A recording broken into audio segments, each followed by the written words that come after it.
جب تیل مہنگا ہوتا ہے سب کچھ مہنگا ہوتا ہے. پھر جو دنیا میں فریٹ ہے یعنی جو کشتیوں کے اوپر جو سامان آتا ہے اس میں 350% کا اضافہ ہو گیا, مزید مہنگا ہو گیا.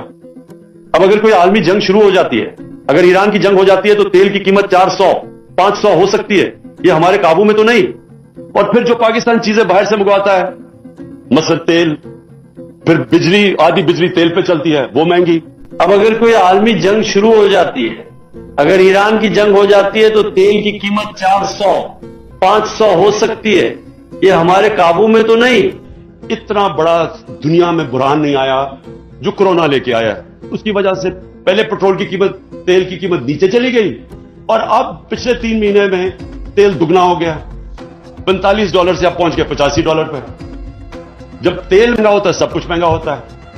پھر جو دنیا میں فریٹ ہے یعنی جو کشتیوں کے اوپر جو سامان آتا ہے اس میں 350% کا اضافہ ہو گیا, مزید مہنگا ہو گیا.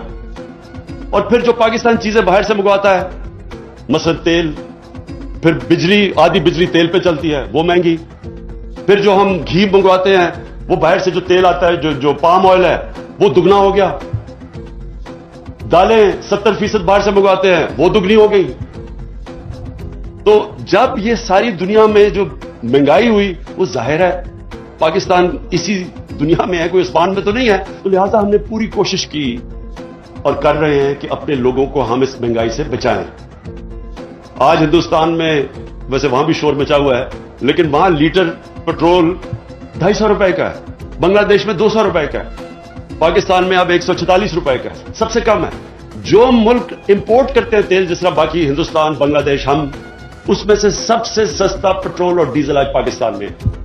ہم نے اس یہ کیوں کیا؟ کیونکہ ہم نے اپنے ٹیکسز کم کر دیے, لیویز کم کر دی. سب سے سستا پیٹرول اور ڈیزل آج پاکستان میں. ہم نے اس یہ کیوں کیا؟ کیونکہ ہم نے اپنے ٹیکسز کم کر دیے, لیویز کم کر دی.